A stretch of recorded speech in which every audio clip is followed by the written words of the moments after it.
Hey everyone, I'm Noah from the Super Gamer Bros, and we are back with another episode of I Am Dead. In the last episode, we were going through Ogden's memories, and we got all but the last one, which we're going to do now. Simon Grund, captain of the ship. It was the day of the island cricket match out on the volcanic sandspit. We had lost to Appledore for the past 3 years, and it was my first year as captain. I didn't want another loss on my watch. Ogden had just come back from New Zealand and told me he'd be up for it. I wasn't sure. I remembered Ogden from school. He was lanky and good in the field, but batting... not sure. Ogden showed up with his own bat. He told me he'd won it in a pub in Dunedin and that it had belonged to a famous New Zealand player. I wondered whether I should put him into bat at all, but Ogden whispered to me that he'd been playing on deck all the way home. I knew Ogden wasn't a bluffer, but he was never the guy who got picked for the first team at school. Still, I had nothing to lose. Ogden hit a six with his first stroke. We went wild! And just when I thought it must be a fluke, he hit another, and another. He was a machine! That'd be really Ogden impressive hit if I so many understood cricket balls out anything into about the sea cricket. that we had to stop play. We'd run out. It was a stunning win, and we carried Ogden back across the sand and into the Camel. Even though he'd won the match pretty much single-handedly, he insisted it was all down to the bat and plenty of practice. Ogden was solid gold. So we're looking for the cricket ball. How's that? What a great day that was. And we've beaten Appledore every year since. Those poor chaps never did recover from Ogden's incredible batting.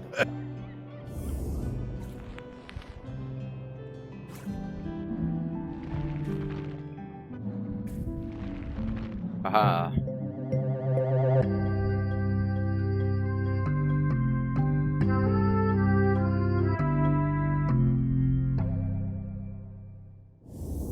Hey, Morris, remember when we found one of these heavy balls on the beach and I dropped it on your toe?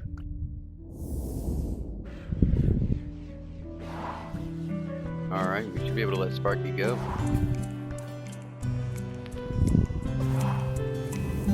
Ah, yes. A very distinctive odour indeed. I reckon. Go, Sparky.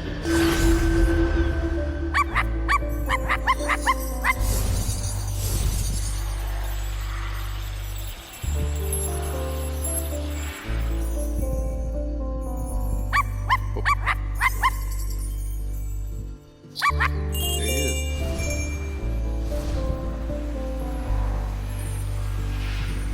It makes sense he would be by the pier.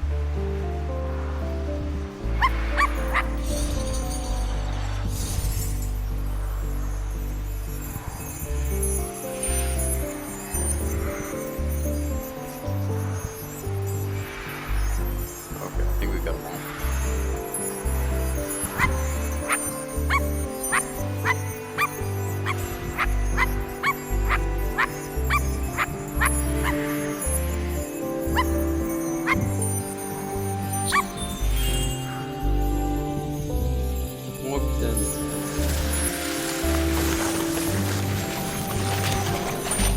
This is our third person, so we only have two more.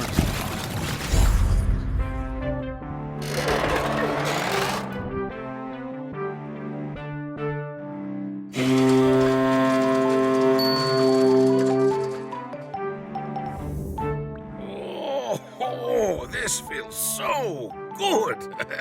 Terrific to see you, Morris. Oh, it's great to see you too, mate. Have a stretch, Ogden. We have a question for you.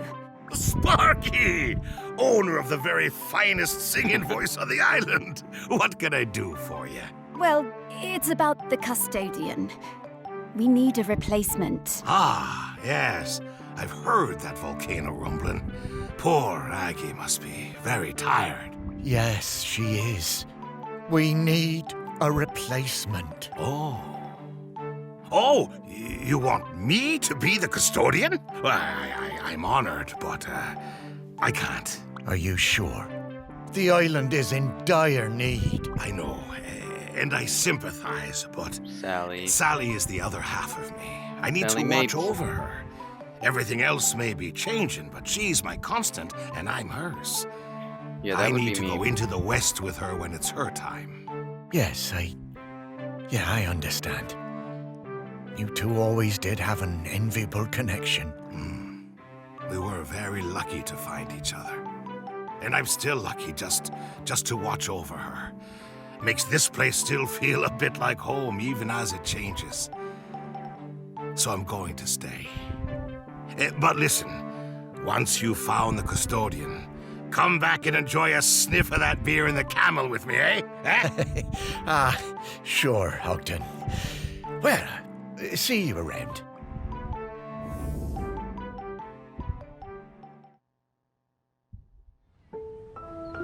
So who's gonna reject us next?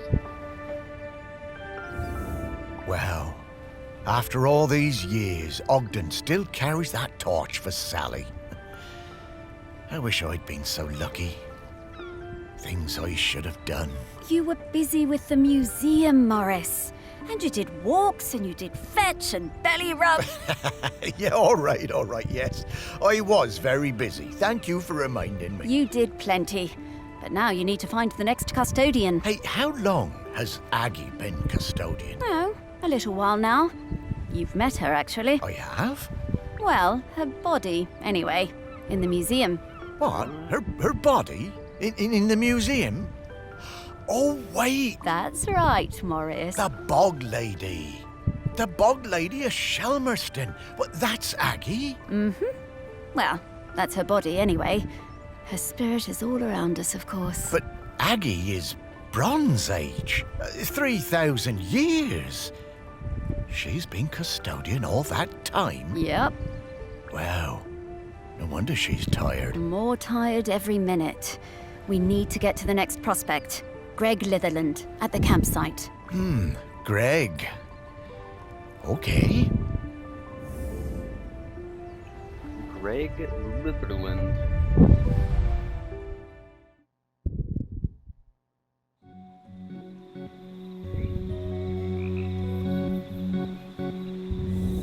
The one part of the island I never spent much time at. I never cared for camping. Although we did find a lot of Bronze Age goods down here. Really fascinating bits and bobs. I reckon this was an important place once. And not just to shellers. Oh, there's so many great smells here. Oh, and so many rabbits to chase. Stop it, Sparky, you have a job to do. You know, I suppose I do like it better up here now I don't have to worry about combing all those burrs out of your fur. At least this part of Shelmerston isn't changing too much. Yes. That's a good Now way to let's look at sniff out Greg. Yeah, I always found Greg a bit difficult. That business with the owl of his. He wasn't a bad guy at heart. Just liked animals a bit more than people, sometimes. Maybe. But who can blame him? Let's find some people who remembered him. Dig a little deeper. Memories of Greg Litherland. Here we come. 1969 to 2016. He ran Nab Hill Campsite where his pricky demeanor and insistence on rules were notorious. He was a keen bird watcher, nature lover, and campaigner for the protection of Moorloos. A huge fan of sheller racing, Greg captured the excitement of the sport with his photographs. Okay. Well, let's see who remembers him.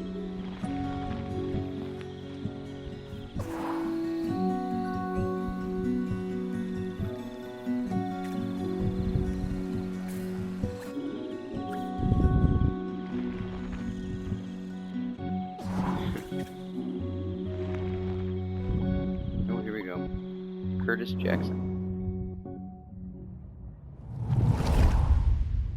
My whole life I've dreamed of seeing a Jempson's sea owl.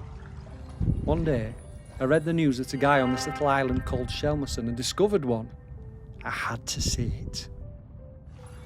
The only B&B on the island booked up really fast, so I decided to stay at the temporary campsite set up by the guy who discovered the sea owl, Greg Litherland.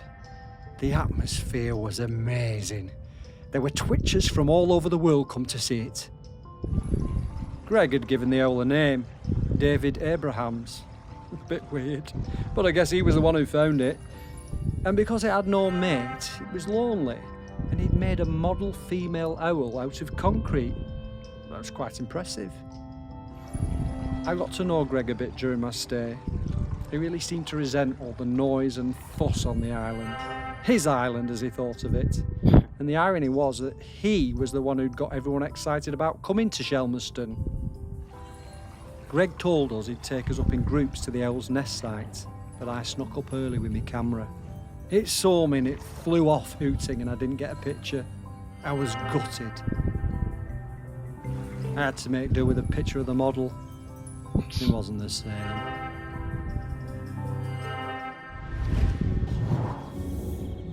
I remember that. All those bird watchers suddenly arriving and nowhere for them to stay. I didn't think Greg had it in him to start a campsite, but he somehow pulled it together. So the model owl.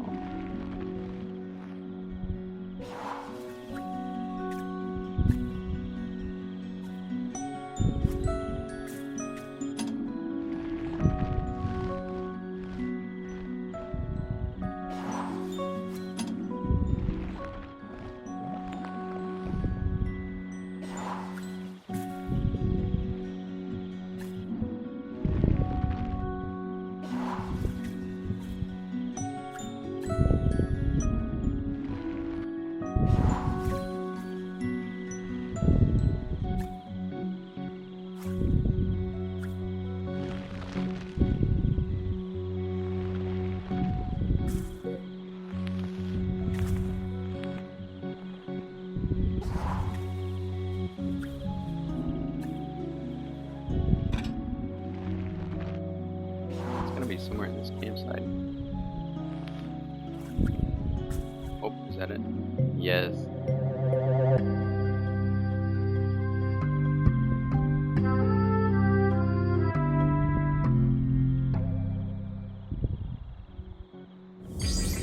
Oh, poor old David Abrahams. Well, there's only 4 memories for him.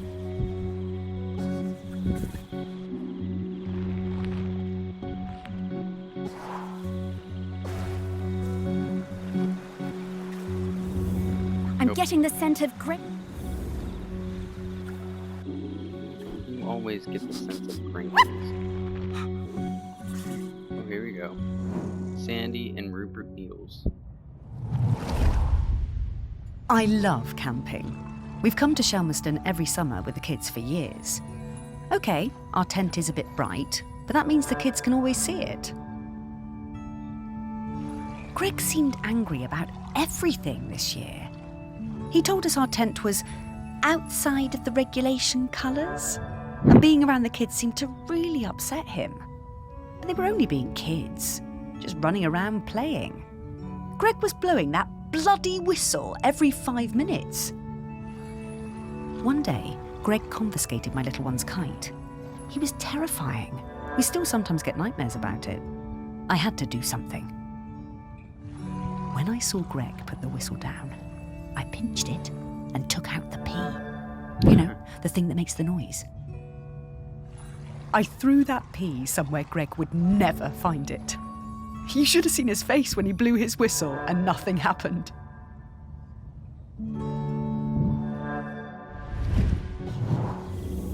I always wondered how Greg managed to get so good at hand whistling. That's funny.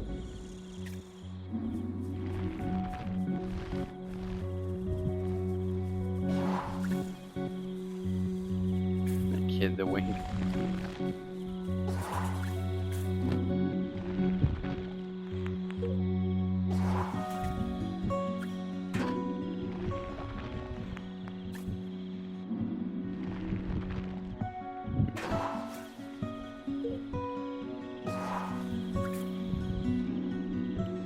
Rabbits.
Hey, let's go and do this memory. I have no idea where that whistle key is either, though.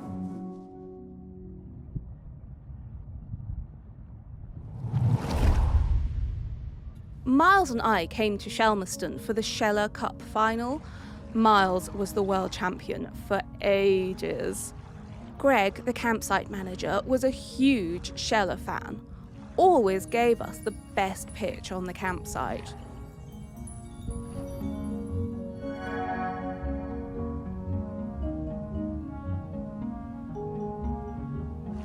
Miles was up early every morning, training for the big race. Greg would always be lurking in the background, taking photos. It became rather annoying. How many photos did he need? Oh God, and one time he turned up at our barbecue and wouldn't leave.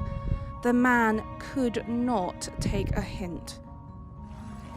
So, race day arrives and Greg is there with his camera, of course, getting in everyone's way.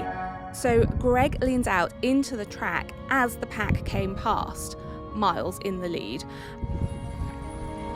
And Miles goes crashing right into Greg. Total disaster. Miles goes down and Kwasi flies past him to win the race. Miles was absolutely gutted. He definitely would have won it.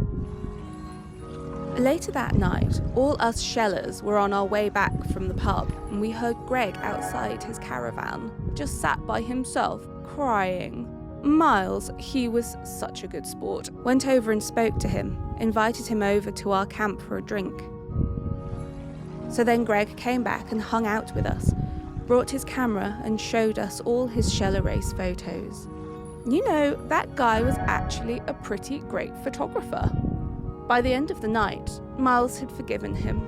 Miles was good like that. Shellers? I've never understood the appeal of that. Seems bloomin' uncomfortable to me.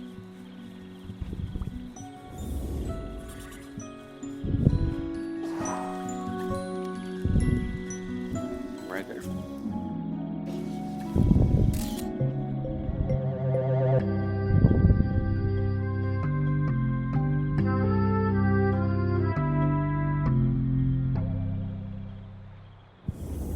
Oh, I wish we could use this!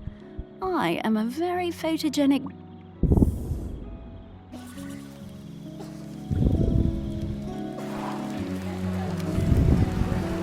Oh, the Shellers.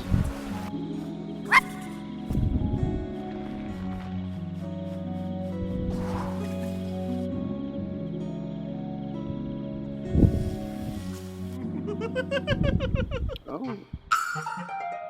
Oh, more riddles. What's about the different kinds of shells?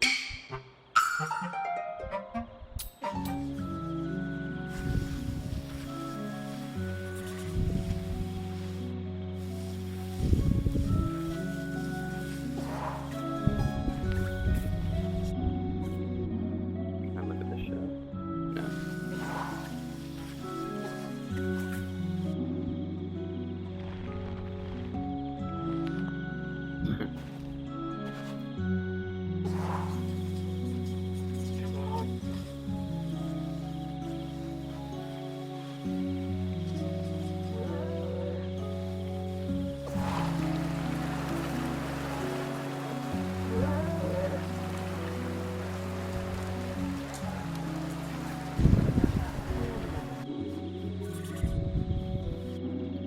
still looking for the whistle.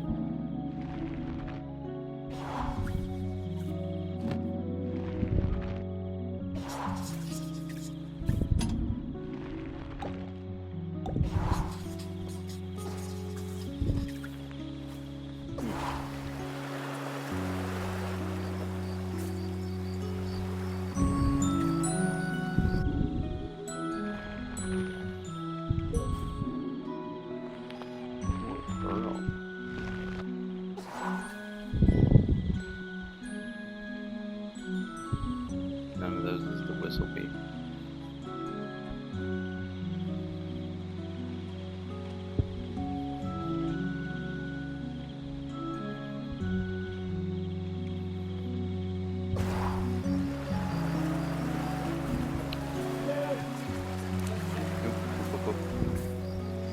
Is that as far to the right as we can go? Oh, it goes around.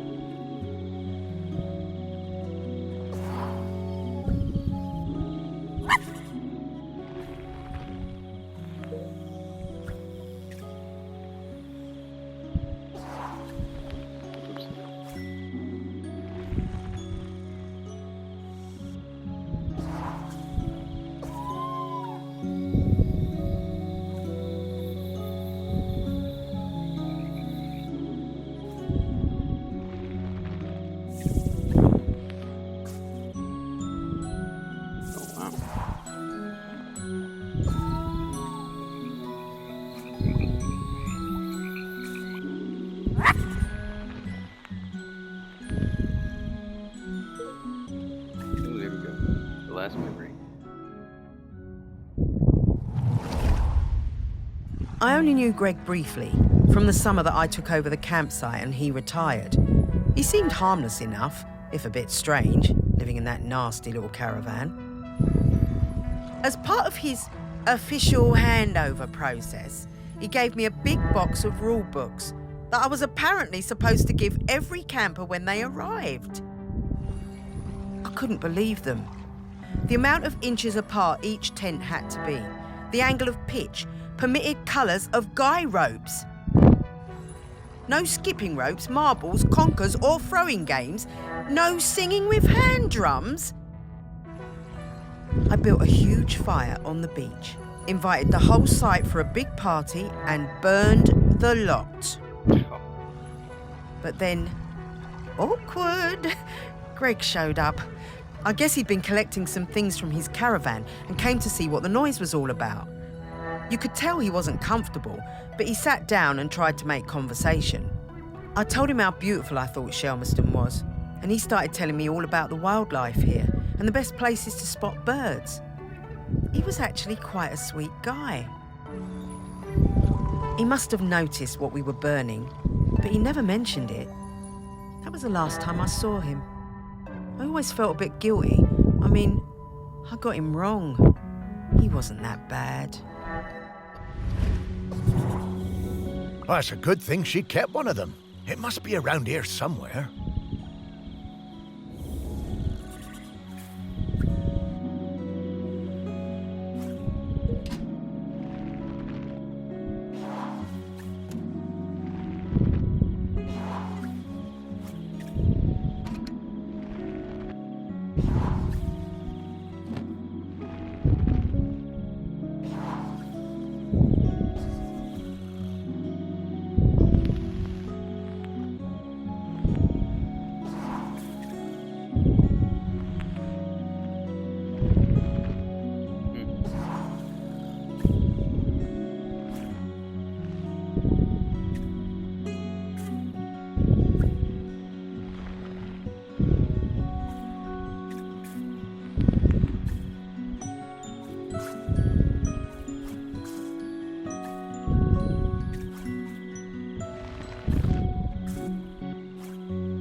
What's this about dogs having to be on leads the whole time? Outrageous.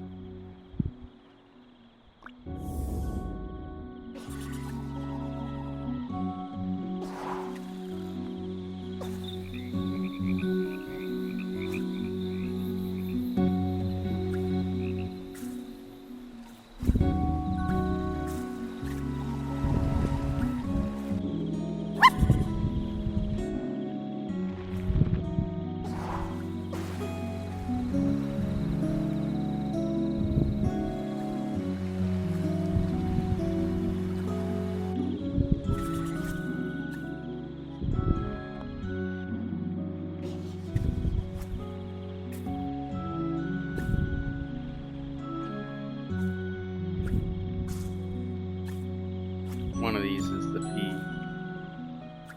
That's funny.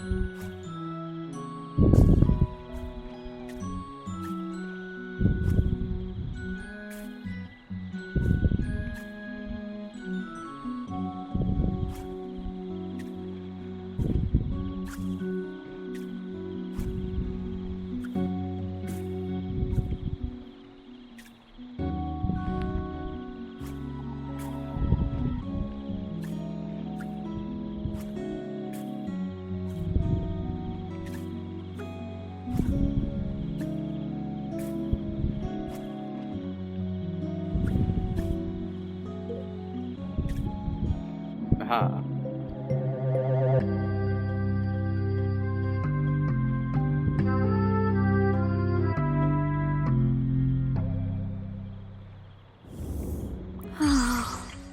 This...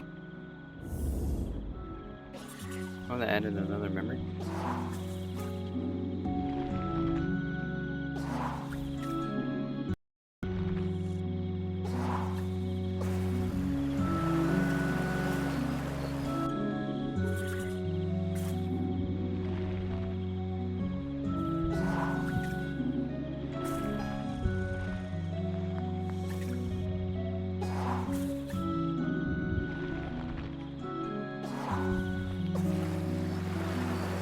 Oh, there it is.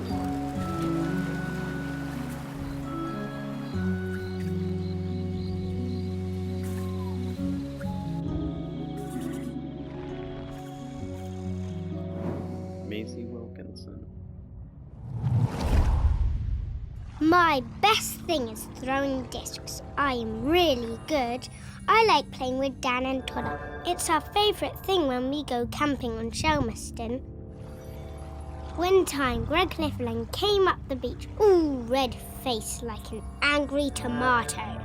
He pointed at a sign. It said, "No throwing games." He was yelling and shouting at us. He told me to give him my disc, but I wouldn't. I threw it high up into the air, and it went bang into a massive bird. Then the bird fell into the sea. I felt so awful. I never meant to hurt the bird. The whole thing was terrible. Mr. Liffalam was screaming. He waded into the sea, picked up that bird, and carried it back to the beach. He was crying and crying. I'm sorry, Mr. Liffaland. Oh, Greg. Poor guy. Oh, and that poor bird. I guess that explains why he was always so prickly.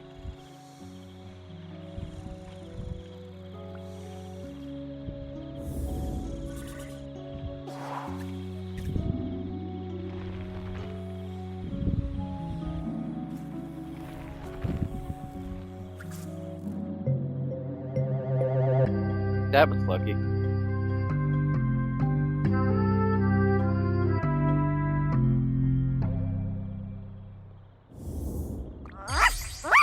I love these things!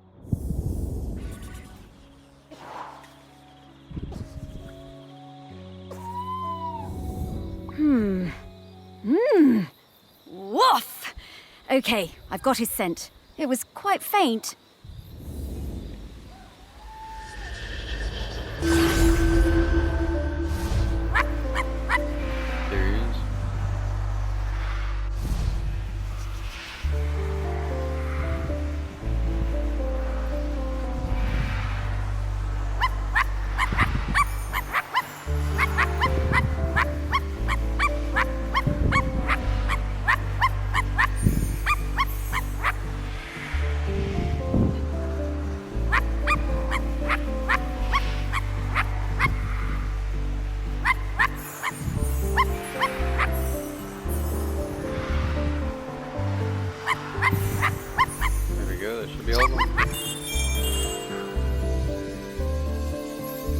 Greg Elizabeth.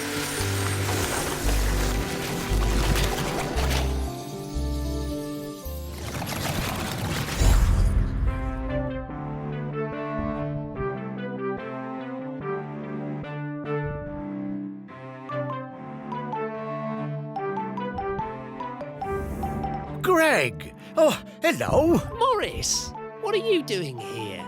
Oh, hello there, pup. Hi, Greg. You can talk now.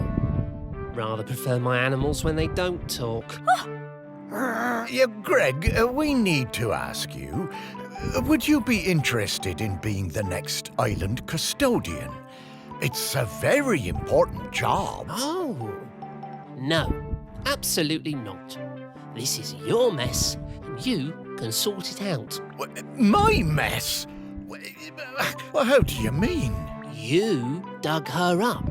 I warned you, and I warned you when we were still alive that those archaeological digs were a bad idea. And now we know exactly how bad. Well, now hold on, Greg. That's not how that works. Oh, isn't it? Talking dog. 3,000 years, no eruptions. You dig Aggie up, and then suddenly her grip on the island is weakening. Well, some coincidence that sounds like. But, I didn't... No. There's no way I'm doing that job. It's too much obligation, it's not my responsibility, and frankly, one lifetime of humans was plenty for me. Now, I'm going to stay right here until I can find David Abrams. Fine. Thanks, Greg. See ya, I suppose. Thanks, Greg. You suck, Greg. Well, now there's only one more person. And this island's about to erupt. It's not looking good, is it, old girl? Don't worry, Morris. I hate it when you worry. It makes me nervous. He's waiting for David Abrams. I guess I'm like him in that way. The most important person in my life wasn't technically a person. More like an island. Yes, the island. This island. A whole island's worth of people and stories. Not like Greg at all. Everyone loves you. Really? Well, loved me, perhaps, past tense. No, they still do. And there's one more person who loves you we need to talk to. Our last prospect. I just know we're getting close now. Hey, Sparky, how do you know all this stuff? I mean, you're just my dog, aren't you? Just. Well, nobody is just anything, Morris. I'm mostly the dog you raised, but I'm also kind of a messenger, a scout, part of something bigger. Aggie sent me to help guide you. Aggie sent you? No time to explain, Morris. We have to get to the last prospect. Well, however it came to be, I'm glad I get to spend more time with you, old friend. So Stop am asking I, questions. Morris. Now, off to see Samfire down at the harbour. Ah, Sam. Yeah, lead the way, girl.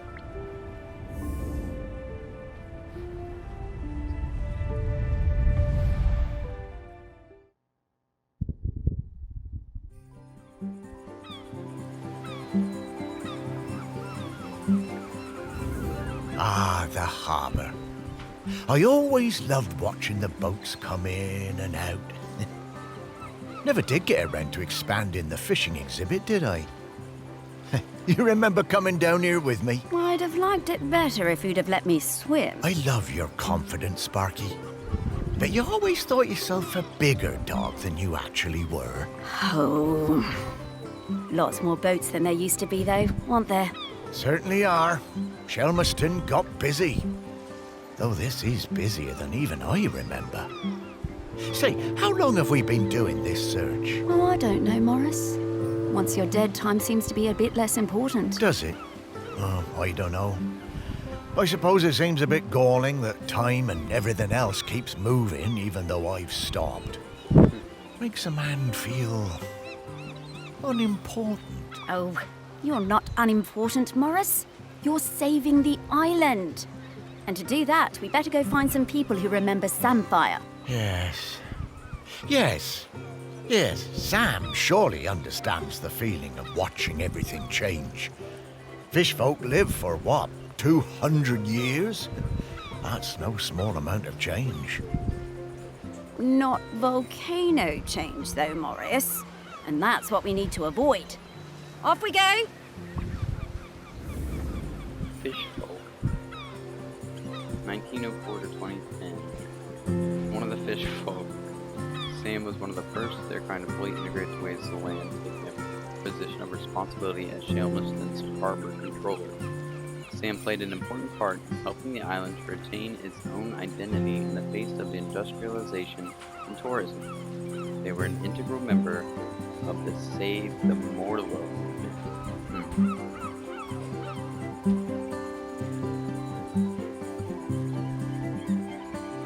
Alright, so this is where I'm going to end this episode. The next episode we'll pick up going after the memories of Sam and hopefully saving the island.